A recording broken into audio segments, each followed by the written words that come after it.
Continua com a sua mão sobre o teu coração. Soberano Deus e eterno Pai. Papai querido, nesta noite nós já te louvamos.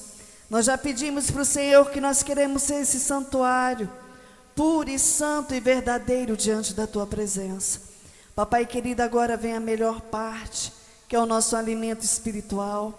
Papai querido, que nesta hora o Senhor venha visitar cada um dos irmãos, tirando todo o cansaço, todo o enfardo, tirando toda a fadiga, lançando por terra, Senhor, tudo que não provém do Senhor. Mas que nesta hora o Senhor venha derramar, ó Pai, da força do Senhor no meio da tua igreja. Papai querido, que o Senhor venha visitar agora com o teu refrigério, com a tua cura, com a tua libertação no meio da tua igreja. Papai querido, abra a nossa visão espiritual nesta noite, os nossos ouvidos espirituais, que nós venhamos esvaziar de nós mesmos nesta noite, mas que a tua palavra, ó Pai, venha nos transformar de dentro para fora. Papai querido, apresenta o teu servo que irá ministrar. Continua usando ele, ó Pai, com a ousadia do Senhor. Usa ele, ó Pai, de forma sobrenatural nesta noite. É o que nós te pedimos, em nome do Senhor Jesus, amém? Pega as vossas Bíblias nesta noite.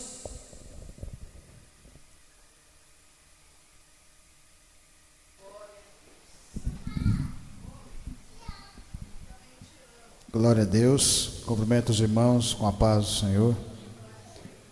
É com muita alegria que nós estamos aqui, reunidos, no único propósito, aprender mais daquilo que Deus tem para cada um de nós. Abram vossas Bíblias em Mateus, capítulo 8, versículos 5 ao 13. Mateus 8, 5.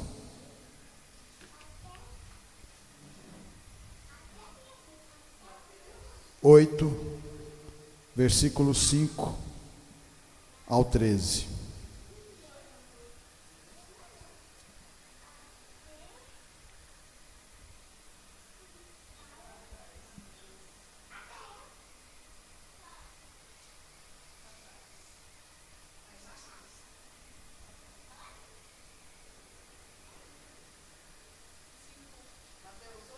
Oito, 5.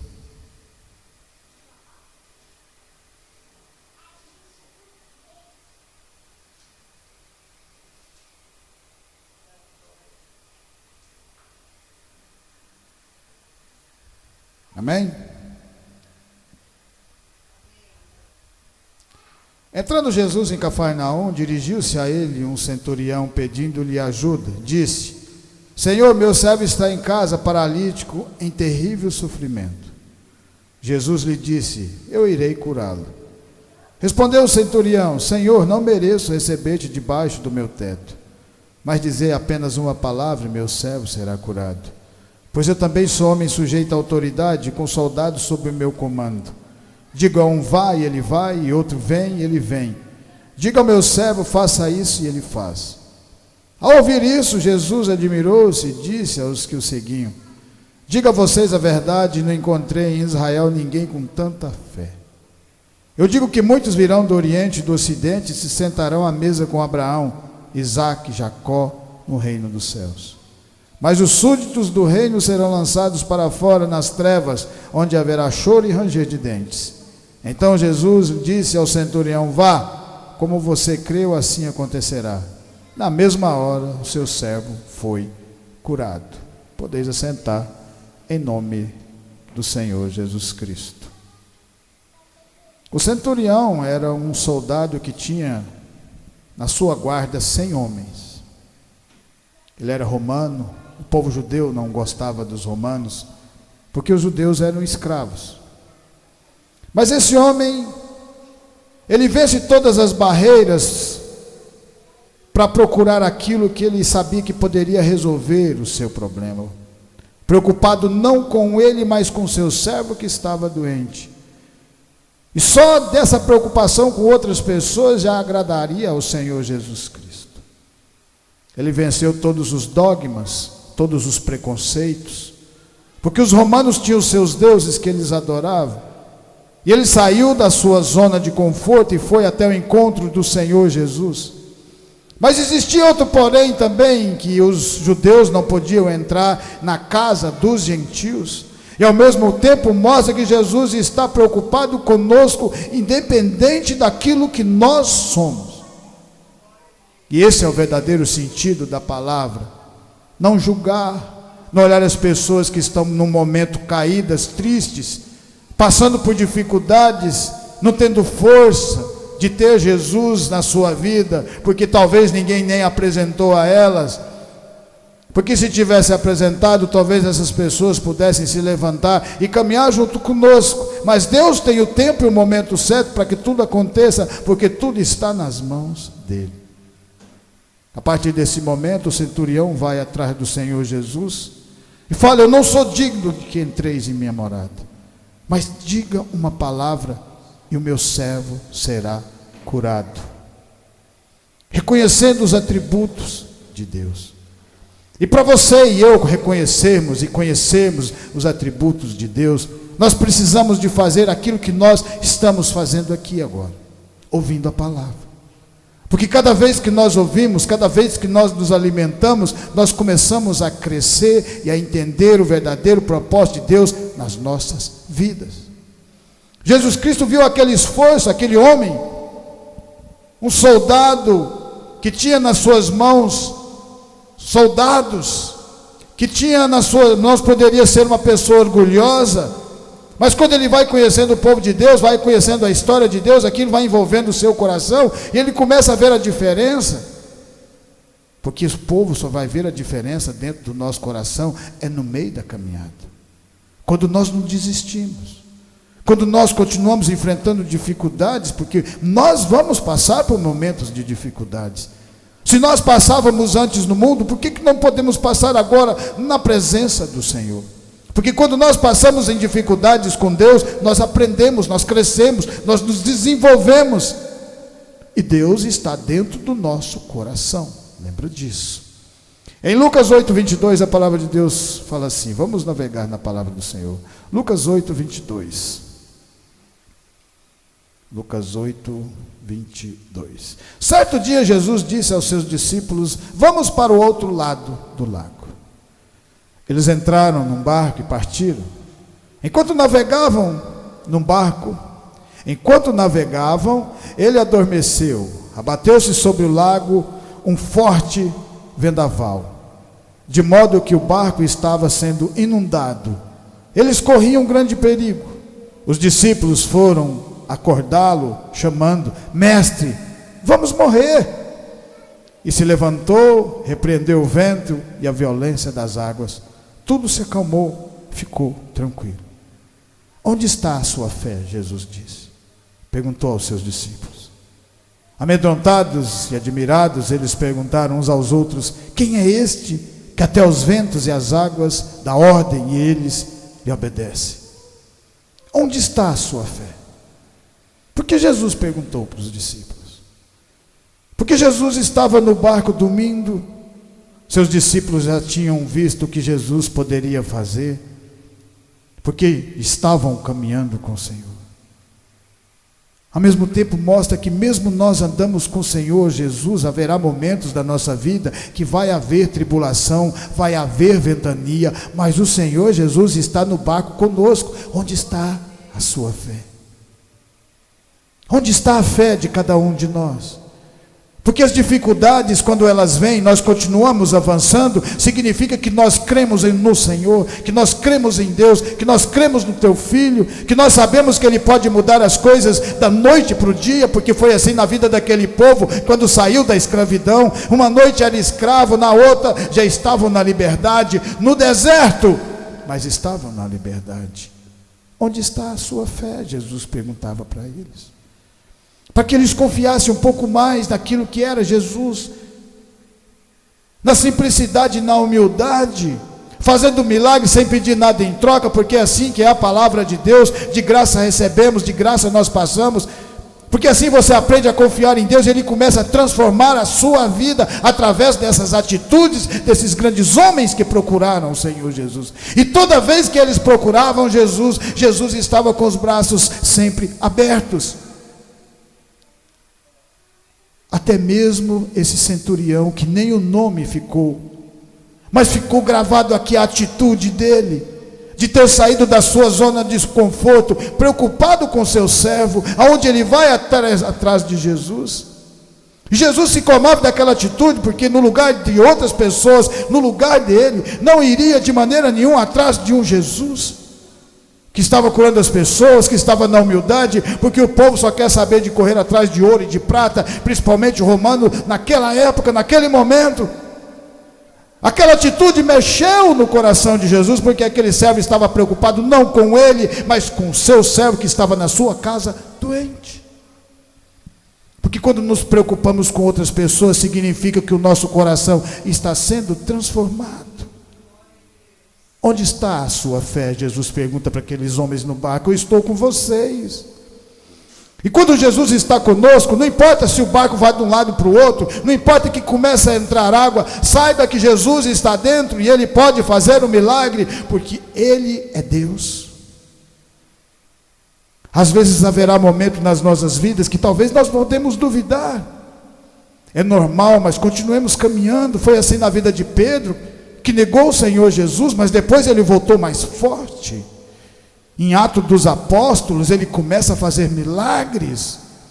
Já começou a saber do verdadeiro sentido, porque teve uma caminhada com o Senhor Jesus. E só vamos entender aquilo que Deus tem. O propósito verdadeiro de Deus nas nossas vidas é na caminhada. E milagres vão acontecendo no meio de nós. Onde está a sua fé? A nossa fé está em Jesus. Por isso nós estamos aqui reunidos sob essa palavra. Porque aprendemos que com esses grandes homens andando na simplicidade, talvez passando por falta de alimento naquela caminhada, porque passaram muitas dificuldades, Jesus também passou. Mas ele sabia que o verdadeiro tesouro estava na palavra de Deus, por isso continuava caminhando, nos mostrando a certeza que o melhor está no final da nossa caminhada, para que, sabendo que o final é o que está de melhor para nós, nós não desistamos, continuamos seguindo em frente, caminhando, porque quem caminha com Deus sempre será um vencedor, lembra disso.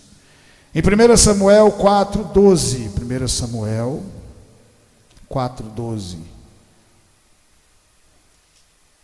autoridade.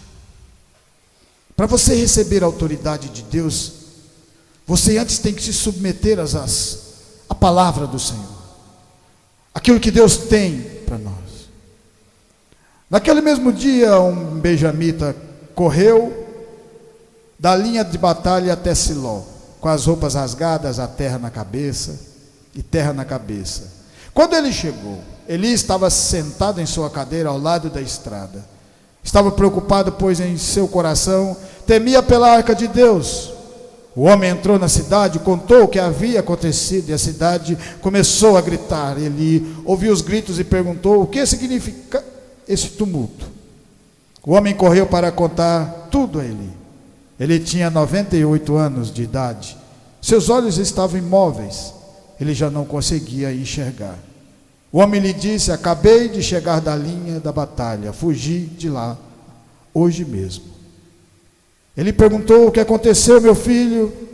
O mensageiro respondeu: Israel fugiu dos filisteus, e houve uma grande matança entre os soldados. Também os seus 2 filhos, Ofni e Finéias, estão mortos, e a arca de Deus foi tomada. Por que a arca de Deus, simbolizando a presença do Senhor, simbolizando as leis, foi tomada pelos filisteus? Porque Deus tinha dado autoridade para Eli, mas ele não soube aproveitar. Com o tempo da sua caminhada, fraquejou, viu seus filhos fazendo coisas erradas dentro do templo e não tomou nenhuma atitude, deixou tudo acontecer como estava. E a palavra de Deus fala, Jesus fala: se você amar seu pai e sua mãe mais do que a mim, você não é digno de mim. Se você amar seu irmão, sua tia, seu primo mais do que a mim, você não é digno de mim. Se você amar sua esposa, seu esposo mais do que a mim, você não é digno de mim. Ele não está dizendo para você não amá-los, mas ele está dizendo: coloca eu em primeiro lugar na sua vida, e eu salvo todos eles, todos. E aí isso foi o que aconteceu na vida de Eli, um sacerdote sendo levantado por Deus, uma honra de poder estar naquele lugar, mas não teve a atitude de ter falado para os seus filhos: vocês não vão continuar fazendo coisas erradas aqui no templo, vão embora se vocês não querem ficar aqui, mas aqui é lugar de decência. Ele devia ter falado isso, não fez, até a arca foi levada pelos filisteus, mostrando que autoridade nos é dada, mas para que a gente continue com essa autoridade nas nossas mãos, é preciso de ter humildade, é preciso de ter fé, é preciso de ter uma caminhada, e tudo vai acontecer no meio de nós, porque aí só depende de cada um de nós aqui nesse lugar. A caminhada de Eli termina, mas Deus já tinha tomado a providência, Samuel já estava tomando conta da obra do Senhor. Um grande homem que levou de começo até o final da sua caminhada a honradez de ter andado com Deus. O Senhor entregou nas mãos a autoridade para Samuel, e ele não perdeu hora nenhuma aquela autoridade, porque ele sabia o verdadeiro valor. É o mesmo valor que nós estamos aqui hoje recebendo, porque é o mesmo Deus. Se nós estamos reunidos aqui, um único propósito, para que nossas vidas continuem sendo mudadas, e Deus vai mudando, porque Ele é Deus. Nos tira do mundo, nos tira da escravidão do mundo, igual Ele tirou da escravidão do Egito, e coloca sobre a palavra: somos libertos. Mas Deus tem um propósito nas nossas vidas, e agora nós temos que caminhar com Ele. E cada vez que nós caminhamos com Deus, nós precisamos nos desprender do mundo, valorizar aquilo que Deus tinha, fazer aquilo que aquele centurião fez. Saiu da sua zona de conforto, foi até Jesus, foi se livrando de todos os encargos que ele tinha, toda arrogância, prepotência, colocando humildade, porque quando você vai confiando que Deus pode ajudar na sua vida, você já começa a ter humildade no seu coração. Isso agrada a Ele, porque Ele olha o meu servo, olha a minha serva, estão crescendo. No meio a tanta dificuldade, no meio a tanta tribulação, continuam pregando o Evangelho. Aquela arca foi devolvida, porque aquela arca era de Deus. Deus só queria mostrar para aquele povo: para mim continuar operando no meio de vocês, vocês precisam estar junto no meio da minha palavra. Deuteronômio 34, a palavra de Deus fala assim, Deuteronômio 34, Deuteronômio, bem no comecinho, no começo do livro e no final de Deuteronômio, né? Olha o que é um homem, quando agarra a oportunidade. Às vezes achamos que Deus não está operando no meio de nós, porque nós aprendemos as coisas, queremos as coisas sempre na maior velocidade possível.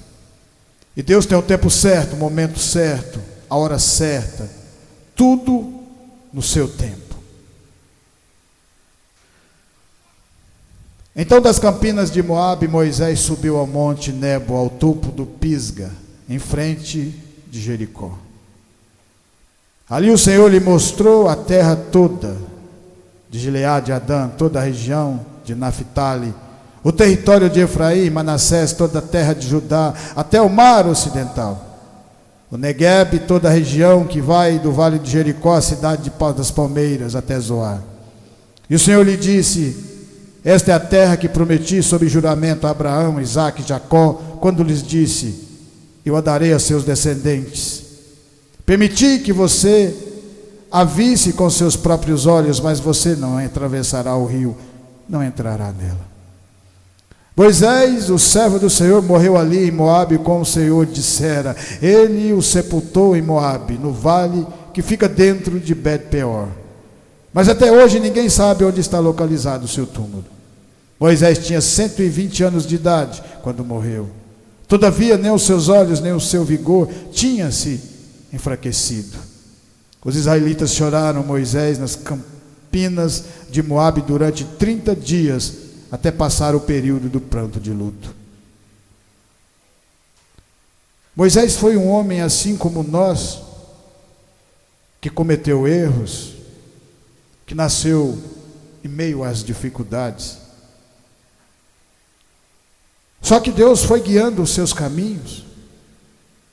Dificuldades ele passou,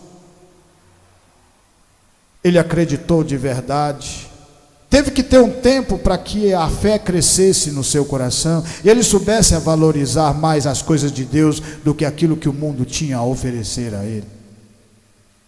Quando criança jogado no Nilo, o Senhor coloca o próprio Faraó para cuidar dele, por causa daquela atitude de estar matando os filhos homens dos hebreus. Quando o Faraó começa a cuidar, toda aquela nação começa a olhar e começa a acreditar que aquele menino poderia salvá-los através do Senhor.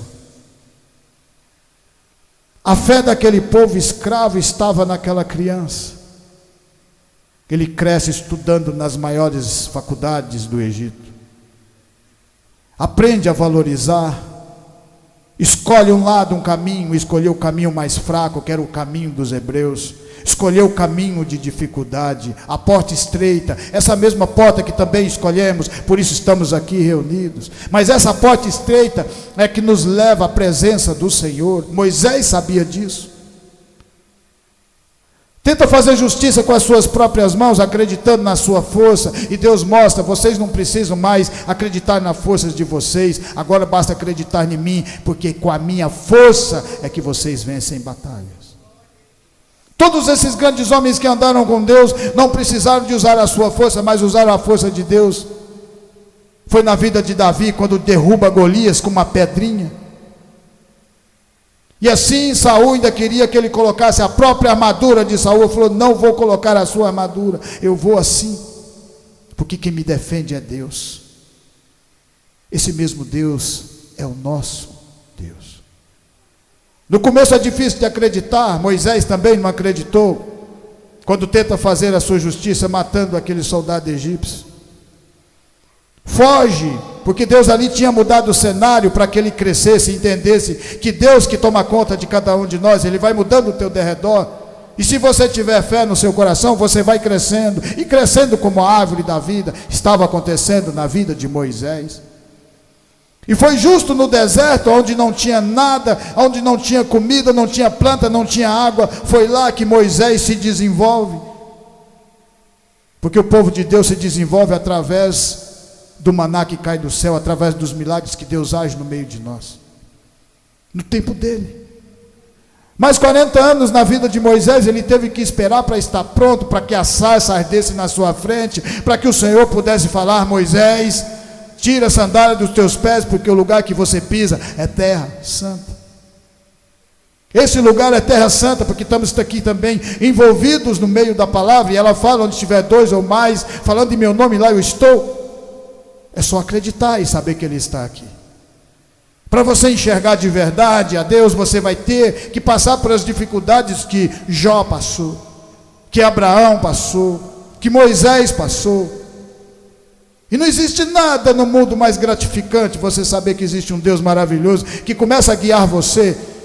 E agora você não precisa de preocupar com o seu futuro, porque Deus dá o futuro dele para você. Foi assim na vida de Moisés. Num determinado momento no deserto, depois ele volta para o Egito agora, mas agora ele não volta sozinho, agora ele volta com Deus para libertar aquele povo na nação mais poderosa daquela época. Porque Deus deu autoridade para ele. E ele aproveitou aquela autoridade, e para recebê-la ele teve que ter humildade primeiro. Saber que ele não tem força, que ele é limitado, que ele não consegue vencer um país daquele tamanho, mas que ele não consegue tirar aquele povo daquela escravidão, mas Deus consegue. E a única coisa que ele tinha que fazer agora era obedecer os preceitos de Deus. A mesma coisa acontece com o centurião, porque bastou a fé no coração dele, ele avançar todos aqueles obstáculos, para se aproximar de Jesus. Um soldado romano, todo aquele esforço valeu a pena, porque Jesus entregou a palavra para ele, e a palavra foi o suficiente. Não precisou de Jesus entrar na sua casa, porque ele sabia que não era digno de Jesus entrar sobre o seu telhado.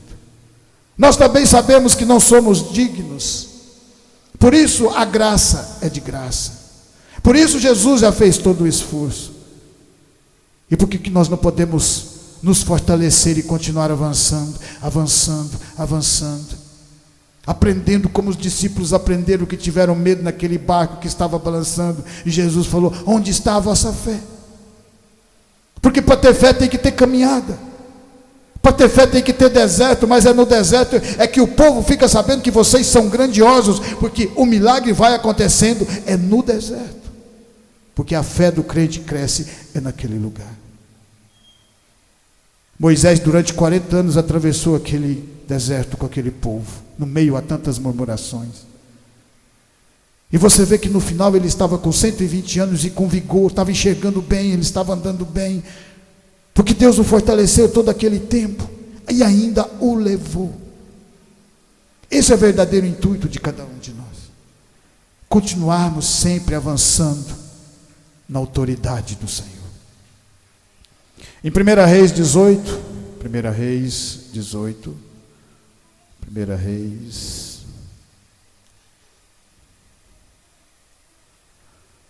18:38. Então o fogo do Senhor caiu e queimou completamente o holocausto, a lenha, as pedras e o chão, e também secou totalmente a água na valeta. Quando o povo viu isso, todos caíram prostrados e gritaram: o Senhor é Deus, o Senhor é Deus. Então Elias ordenou-lhes: prendam os profetas de Baal, não deixe nenhum escapar. Eles se prenderam e Elias os fez descer ao riacho de Quizon e lá os matou. E Elias disse a Acabe: vá comer e beber, pois já ouço o barulho da chuva pesada. Então Acabe foi comer e beber, mas Elias subiu até o alto do Carmelo, dobrou-se até o chão e pôs o rosto entre os joelhos. Vá, olhe na direção do mar, disse ao seu servo, e ele foi e olhou. Não há nada lá, disse ele. 7 vezes Elias mandou: volte para ver. Na 7ª vez o servo disse: uma nuvem tão pequena quanto a mão de um homem está se levantando do mar. Então Elias disse: vá dizer a Acabe, prepare o seu carro e desça, antes que a chuva o impeça. Elias, um dos maiores profetas de todos os tempos, aparece no Novo Testamento junto com Moisés, outro grande homem que venceu obstáculos e barreiras. E nós fazemos parte desse povo, porque também acreditamos e temos fé no nosso coração. Você vê que Elias, a primeira vez que manda o seu servo olhar, ver se tinha alguma nuvem, ele volta e diz que não, mas ele não desiste, manda ele 7 vezes, continua orando e falando para ele: volta de novo, continua buscando, continua se fortalecendo na minha palavra, continua que o milagre vai acontecer. 3 anos e meio, esse povo estava sem chuva, porque Elias tinha dado a palavra, porque Acabe e Jezebel estavam adorando Baal, adorando outros deuses, dentro do território do Deus vivo. E aí, quando o Senhor manda Elias, ele vai e fala para ele: durante 3 anos não vai chover nessa terra. E vira as costas e vai embora. Naquele momento eles não acreditam, porque estava no começo. É assim na vida de cada um. No começo ninguém vai acreditar em nós. Mas depois que passa 1 ano, passa 2, continua crescendo, continua desenvolvendo, porque a palavra está dentro do nosso coração. Mais cedo ou mais tarde o povo vai olhar e falar: é povo de Deus, porque continua crescendo. É povo de Deus porque não desiste, porque tem a fé no coração. A fé de Moisés, a fé de Noé, a fé de Arão, de todos esses grandes homens. A fé de Elias. No meio da dificuldade, Elias aprendeu que a palavra, aquele que anda nela, vai ser perseguido, e vai ser perseguido. Mas depende de cada um de nós continuarmos firmes. O mundo vai bater em nós, mas Deus nos defende, fala para nós: continua andando. O mundo foi atrás do povo que Deus tinha libertado quando estava à beira do mar. Mas o Senhor falou para o faraó: agora esse povo você entregou nas minhas mãos, esse povo é meu e quem toma conta agora sou eu. E a partir daquele momento e aquela vontade que eles estavam caminhando, o Senhor abriu o mar vermelho. E aquele povo passou no seco. Esse mesmo milagre pode acontecer na vida de cada um de nós aqui, porque só depende de nós. A fé, um milagre vai acontecer na vida de vocês a partir do momento que vocês creem de verdade e continuam caminhando. Você lembra Pedro? Senhor, se é o Senhor que está por cima das águas, que eu vá até aí. O Senhor falou: venha, Pedro. Se os outros discípulos tivessem falado a mesma coisa, teriam todos eles andado por cima das águas, mas ficaram com medo. Mas Pedro foi e mostrou que é possível. Mostrou que é possível se você tiver essa fé verdadeira no coração. Elias aprendeu, foi alimentado por corvos. Depois ele ficou na casa de uma viúva que não tinha nada para comer, mas a presença dele, a presença de Deus fez com que o azeite se multiplicasse.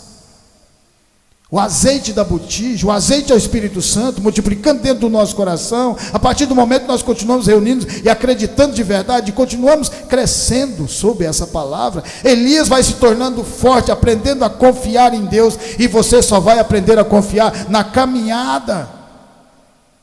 Aqueles mesmos discípulos que estavam com medo no barco, quando o barco começa a balançar, lá na frente, em Atos dos Apóstolos, quando Pedro foi preso, quando Tiago tinha sido degolado, ele estava dormindo, porque ele já sabia quem era Deus. E aí o milagre aconteceu, no último dia, no último momento, 7 dias. Vai lá e olha para ver se tem alguma nuvem, uma vez, 2, 3, 7, tem uma nuvem pequena da mão do homem. O milagre agora vai acontecer. O milagre vai acontecer na vida de cada um de nós aqui, porque também cremos, porque não desistimos, continuamos sempre perseverantes na palavra, olhando sempre para Jesus, porque Ele é quem faz o milagre. Não preocupemos com o milagre, mas com o dono do milagre, porque se você ficar próximo ao Senhor Jesus Cristo, a tempestade não te abala, o milagre acontece, o alimento vai estar na sua casa, o azeite, assim como nessa viúva, que confiou de verdade. E Elias se torna grande, porque ele acreditou na palavra. Se torna um homem com autoridade, porque para ele ter autoridade, ele tinha que respeitar aquilo que Deus dava para ele. E ele respeitou a palavra, continuou avançando, crescendo. Se tornou tão grandioso, que no final veio uma carruagem e o levou vivo. O Senhor o carregou vivo. É meu servo. E o espírito de Elias aparece lá na frente com João Batista, e já está quase aparecendo de novo, porque a vinda do Senhor Jesus está chegando. E para terminar em Filipenses, a palavra de Deus fala assim, Filipenses 2,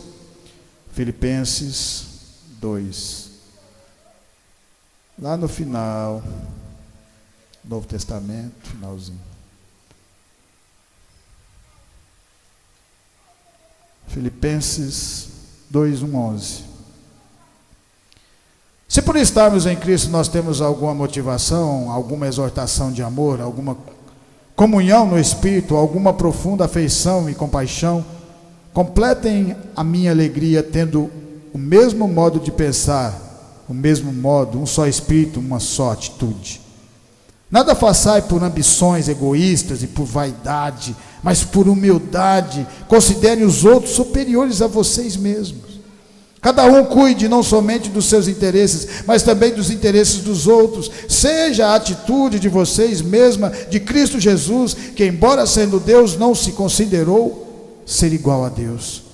Era algo a que devia apegar-se, mas esvaziou-se a si mesmo, vindo a ser servo, tornando-se semelhante aos homens, e sendo encontrado em forma humana, humilhou-se a si mesmo e foi obediente até a morte de cruz.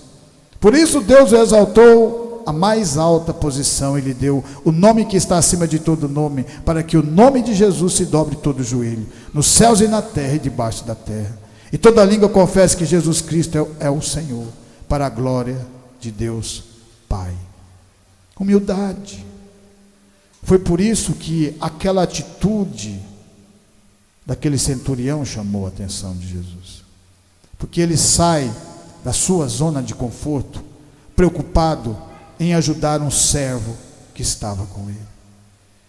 Rompe todos os paradigmas, rompe todas as barreiras, todos os preconceitos, porque ele acreditou de verdade que Jesus poderia fazer um milagre na vida dele. Não importava se ele era um romano, se ele era um soldado de alta patente, se humilhou diante de Jesus Cristo, falando que não era nem digno que ele entrasse na sua casa, e Jesus entrega um milagre na vida dele. E assim foi na vida de todos esses grandes homens, porque todos eles, para alcançar aquilo que Deus tinha na vida de cada um, todos tiveram que se humilhar e reconhecer que Deus é Deus. que não existe um Deus maior do que o nosso Deus. Não existe um Jesus que fez o que fez para que nós pudéssemos estar aqui hoje, glorificando o nome do Senhor, tendo essa oportunidade de vida eterna. Se desprendeu de ser Deus para ser homem como nós, passar por nossas dificuldades, as mesmas que nós passamos. E no final ele fala: eu venci.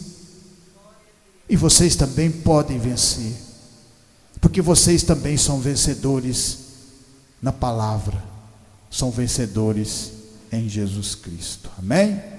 Glória a Deus. Eu agradeço essa oportunidade, que essa palavra venha ficar no meu, no seu e no nosso coração, e continuar nos guiando de fé em fé, de glória em glória.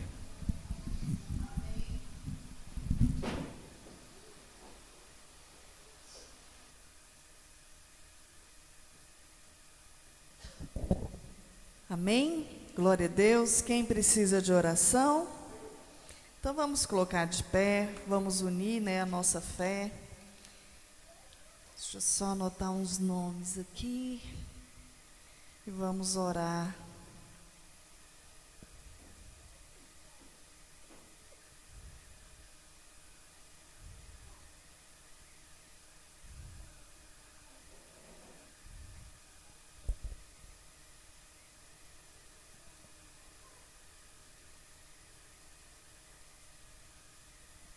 Amém? Vamos estar orando pela vida do nosso irmão Paulo Divino, Dalva, André, Denise, Miguel, Rafael e Felipe, Vorico e Mirna, Elisângela e Catarina, Amanda, Anielen, Janésio e Clarice, Zé Maria, Antônio e Terezinha, Jamile, Antônio, Ailton e Nazaré, Vicente, Valdice, Nathalie, Alice e Aline, Terezinha, Ana Paula, Elisiane, Luciane, Wellington, Vera, Fabiana, Frederico e família, Benedito e família, o Anderson, Valdete, Augusto, Valdeci e família, Jaqueline, Kaique, Sinésio, Élica, Vera, Andréia, Paulo, Emanuele, Diógenes, Simone, Patrícia, Lucas, Bruna e Felipe. Amém? Levanta a mão para o alto nesta noite. Soberano Deus e eterno Pai, Papai querido, nós levantamos a nossa mão para o alto, de onde vem o nosso socorro, e apresentamos diante de Ti, ó Pai, cada nome que foi citado nesta noite, cada nome que se encontra escrito neste caderno. Papai querido, nós sabemos que o Senhor é onisciente e onipresente. Papai querido, alcança cada vida nesta noite, alcança, Senhor, com a Tua cura, com a Tua libertação, com a Tua transformação. Papai querido, e que também o Senhor venha suprir a necessidade de cada um nesta noite, a necessidade material e a necessidade espiritual. Papai querido, e nessa mesma fé, eu apresento a vida de cada um dos irmãos que estão conosco nesta noite. Papai querido, que o Senhor venha, ó Pai, abençoá-los com a bênção sem medidas do Senhor, que o Senhor venha abrir porta onde não tem porta, que o Senhor venha suprir as necessidades materiais e espirituais. Alcança da mesma forma os irmãos que não puderam vir nesta noite, que o Senhor venha alcançá-los da mesma medida. Papai querido, abençoa cada um que nos ouviu nesta noite, abençoa os nossos vizinhos da direita, da esquerda, da frente, do fundo. Abençoa com as bênçãos sem medidas do Senhor, com as bênçãos da paz, do refrigério, da cura e da libertação. Papai querido, e também apresentamos essa semana que se inicia. Papai querido, desde já o Senhor vem adiante dos nossos caminhos, quebrando todas as barreiras, todo impedimento, lançando por terra, Senhor, toda a ferramenta preparada contra as nossas vidas, mas que a sabedoria do Senhor, a capacitação do Senhor venha estar sobre nós, ó Pai. Nós te pedimos nesta noite, Papai querido, nós te louvamos, ó Pai, por estarmos aqui na Tua presença, te louvamos pelo privilégio, ó Pai, de estarmos aqui nesta noite. Papai querido, obrigada por estarmos aqui. Que o Senhor venha levar os irmãos debaixo das Tuas mãos santas e poderosas, livrando do homem sanguinário, do homem fraudulento e do acidente, mas que a paz do Senhor venha estar conosco, em nome do Senhor Jesus. Amém? Estendo as mãos, que a graça do nosso Senhor Jesus Cristo, o grande amor de Deus e as doces consolações do Espírito Santo estejam com cada um de nós, e nós dizemos amém, glória a Deus.